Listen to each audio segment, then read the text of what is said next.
Hello everyone, this is Johannes. And this is Cinema. And you are watching Board Gaming Ramblings. And today we are taking a look at Papyria. We are taking a look at this game right here. It was sent to us from the publisher, so thank you so much for that. Today we're doing a review of this game, as we usually do. And as always, subscribe because you can. It's free. Help us get to 1 million subscribers because that would be awesome.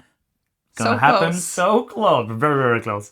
Only like 980,000. It's the closest we've ever been. It is. We're closer than ever. Without that out of the way, the subscriber stuff, let's talk about the game. As always, brief little overview. This is the game. This is only a third of the game board because of space. You will see in the pictures. This is the game. This is not the game. It's the game, but it's not the complete game board. This is a rondel-based game, so on your turn you're going to move one of your pieces around the rondel. So let's just pretend that this is the whole rondel. I will be able to move my piece 1 or 2 spaces. When I get to a space where somebody else is, I can skip it, or I could also bump them out of that space and give them a resource to be able to take that action space. When I land on an action space, for example over here, I will be able to do 2 actions. And what actions are available depends if you're moving your wanderer or your ships. If I'm moving this little dude over here, I will be able to take those 2 actions that are on this location. And if I move my ship, I will be able to take this tile, which is a multiplier, and then choose one of the 2 actions that I want to do.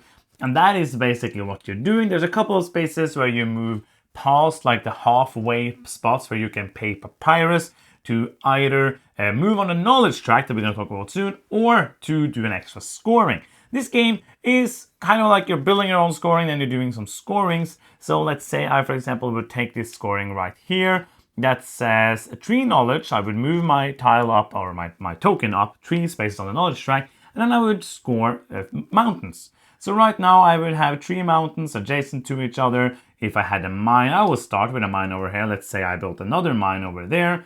And those would count as 2, and this mountain would be 1. So that would be 2, 3, 4, 5. This one over here doesn't count because it's not adjacent to the others. If I got a tile over here with also a mountain, I would connect these. So let's say now that's 2, 3, 4, 5. I would score that multiplied by 3, which would be 15 points, but only if I have 15 or more knowledge. So the scorings can be higher than the knowledge. You're trying to keep them moving to score the most points. You have something you're racing for, trying to do that before the other players. You're building out your board. And at the end of the game, there's a couple of final scorings, but most of the scoring is going to come from these key tiles that gives an extra scoring at the end, and the scorings you do throughout the game. And that is basically the gist of what you're doing in this board game. Well, let's talk about the main mechanism in this game. First, the way you play the game is moving on the rondel. And I like the rondel because it has like a double rondel. Yes. It has the inner one with the ship and also the outer one with the wanderer. And if you play with 2 players, you get an extra one of each. So you have more like spaces that you can take, like move from. So you have more opportunities there. But also with more players, you can, as you said, you can, if you encounter another player or yourself, you can skip that space, so you can move further. There's also different abilities that you can build on your tiles, that could help you move your ships or your wanderer further. I think like the 2-player game has it has the same amount of pieces as the 4-player game. So I think that with 2, if you hadn't have doubled up, you would have too few opportunities to move. It would be very hard to be able to do things. This is a very interesting game. This game has made us do 2 things that we haven't done in a while. It has made us sit after a game and talk after half an hour about the experience and discuss what we like and what we don't like. Very often we play a game a couple of times or more, but when we play the game, we're like, okay, this is how we feel about it.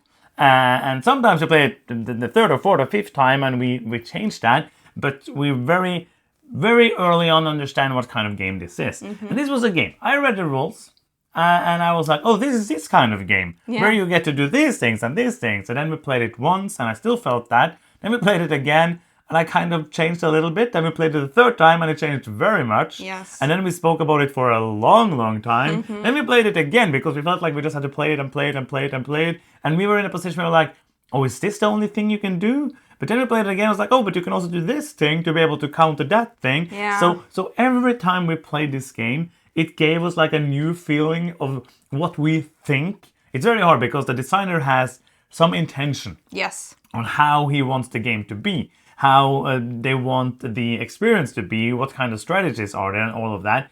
And it's our, like, we get to explore that and understand that. I feel this game gave me, not like misconceptions, but I was like, I thought this is this kind of game, and now I think it's a very different kind of game. Yes, it absolutely challenged my view on this game. Yes. Because when we played it the first couple of times, I was just like, okay, I thought I knew what kind of game it was. Now I have to look at it differently for me to do well in it and also to enjoy myself with the experience with it, because this is a very quick game.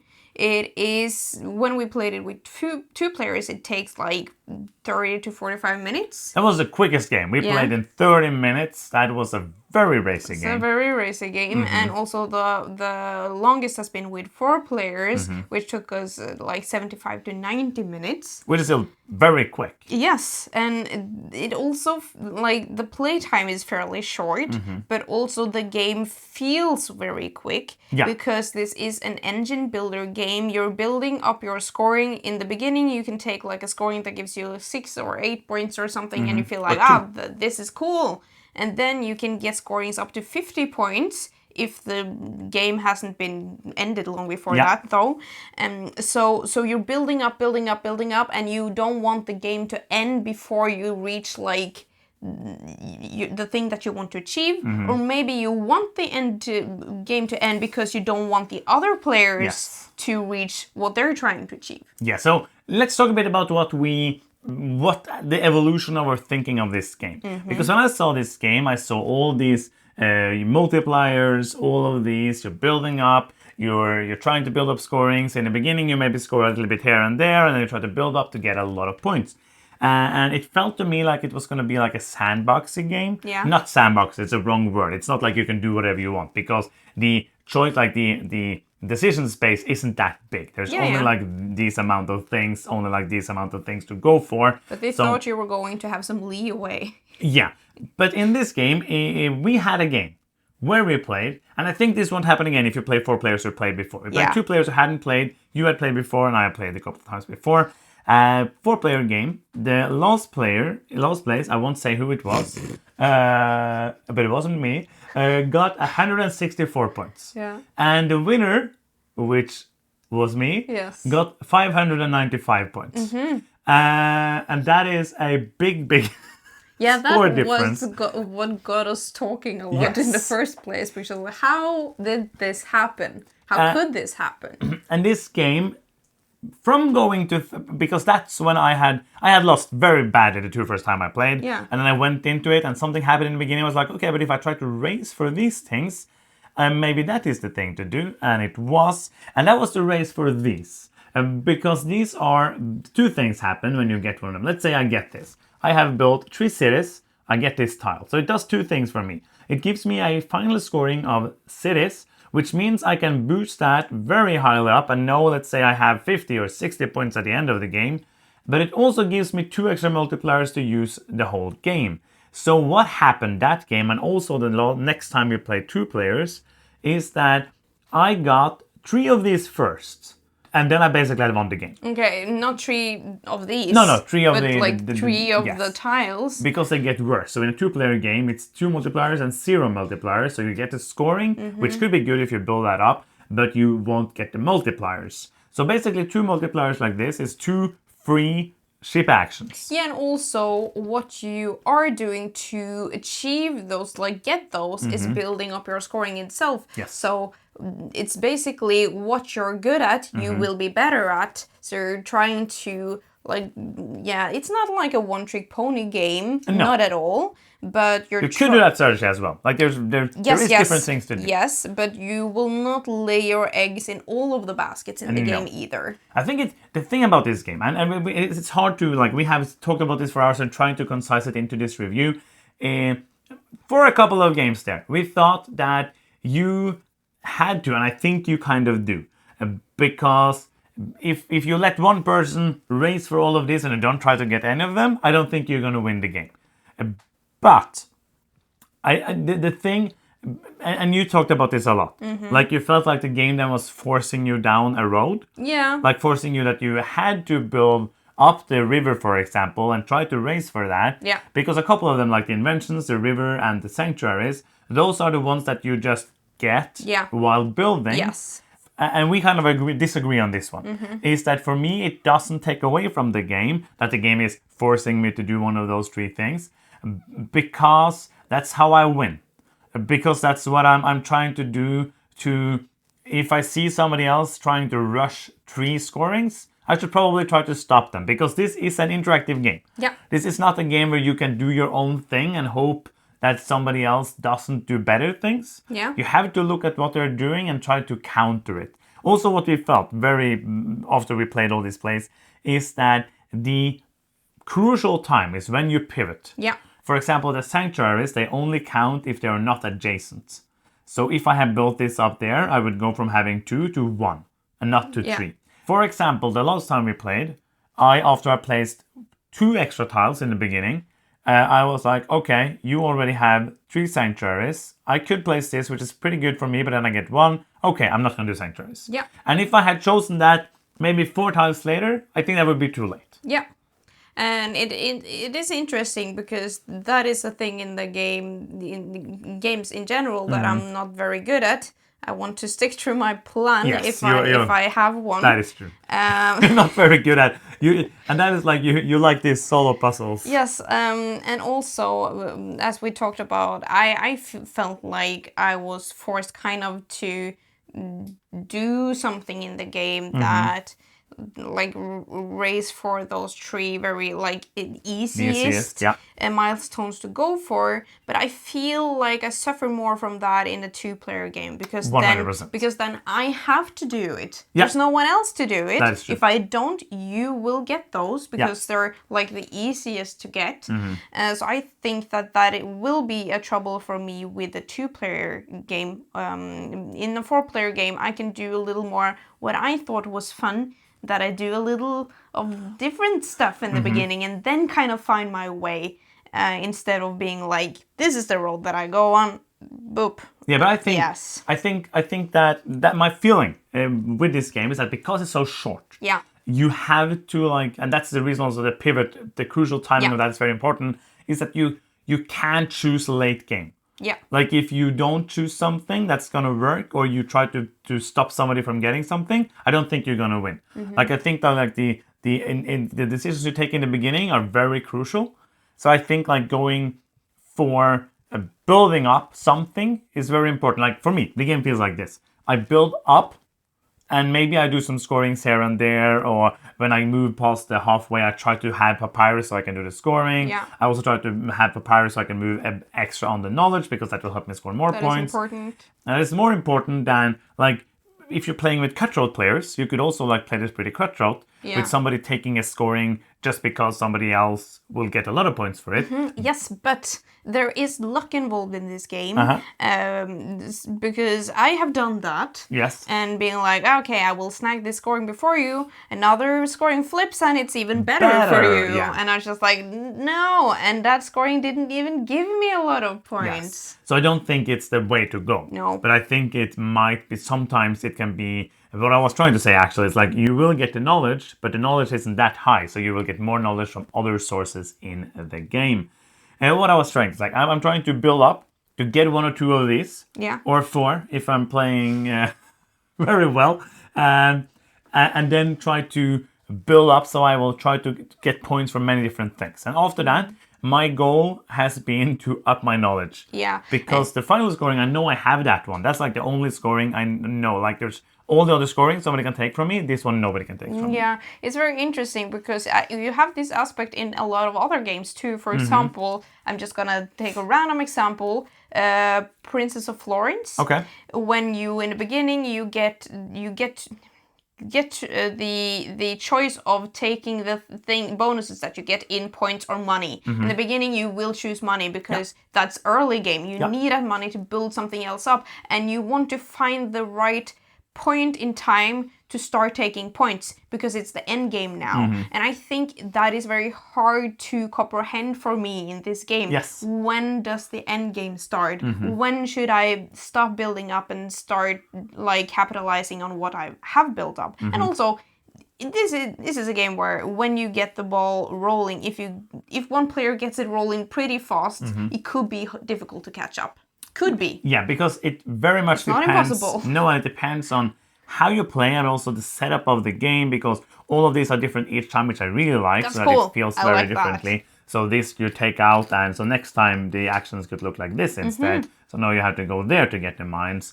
And what I do enjoy, and this is a thing that we played very differently the last time we played. Before that, everybody kind of played it the same way, and that is when something is emptied. Let's say I take this mine, there's no more mines there. I then place a final scoring tile. So this one, for example, says, take 2 knowledge, I can pay 3 apiece to get 11 points. And there is a lot of different ones of these. You can, for example, this can never be empty. This one is empty. I get 9 knowledge and I get pay 2 apiece for 4 points. So we have been playing, the first times we played, we've been kind of ignoring them. Yeah. Until like the game, we are getting things going, and then starting to do them. But I felt the last time we played that this was kind of a counter strategy for somebody being quicker than you in the game. Yes, then you can, first off, get knowledge. Yes. Second, you can get points pretty easily. Points are good. And you will trigger the end of the game quicker. Well, in my defense, the first times I played this game, I forgot that you could do this for free, even though you couldn't afford that. So that is a crucial part of information that I kind of missed the first times. So, anything else you want to add, or should we jump into the next segment of who is it for? Yeah. Who do you think is going to like this? Do you think it's better for people or dogs? I think... Sorry, it caught me off guard. Yes.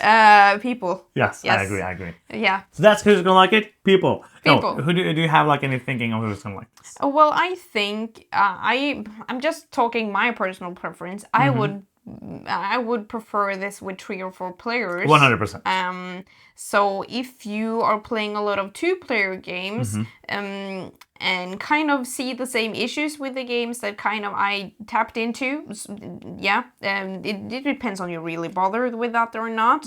And then I think you should, I don't know. Better with more players, what you're trying to say. Yes. So what I'm thinking, like the 2-player game, I really enjoyed it, but it was very different. Like as when you played it 2 players in half an hour, it's just like bam, bam, bam, bam, bam. It almost takes more time to set it up. It doesn't, but there's a lot of setup in this game. I feel like if you enjoy a race, it needs to be a race. It also is not as solo, like multiplayer solitaire, as it might feel the first time you play it. It's very interactive, not like haha in your face interactive, but it's very important to be, you have to enjoy looking at what other people are doing and interacting and trying to stop them. There's a couple of kind of mean things you can do, like pushing them over the halfway point so they don't get to do the bonus action and stuff like that. And sometimes I really want to go there with my ship. And then you bounce me there. And I can't go there with my ship now. So there's a couple of things like that you need to be aware of. But with that said, let's do some final thoughts for this game, Papyria. I like the game, but it has, the journey that it has taken us on have been challenging for me. Because as you say, sometimes we play a game and we very quickly get like a feeling of it, a good feeling of how well we like it, and also what kind of possibilities and what kind of game it is. And then we play it more times and it really just confirms our initial thoughts. This has changes in a lot of ways, and it's been a long time since I played a game like this. That said, I think it's a really solid game. I think it's cool that you can play it in such a short time, and it has this variable setup, and also the interaction between the players makes it really fresh each time. That said, it's kind of the same things you do every time. We played it a lot now. I'm kind of done. But that said, it is a game that makes me really think about how to play it, because I don't feel like I'm any good at it. So that also makes me want to play it more. I'm going to land on a 7. I think it's a good game. I really like Papyria.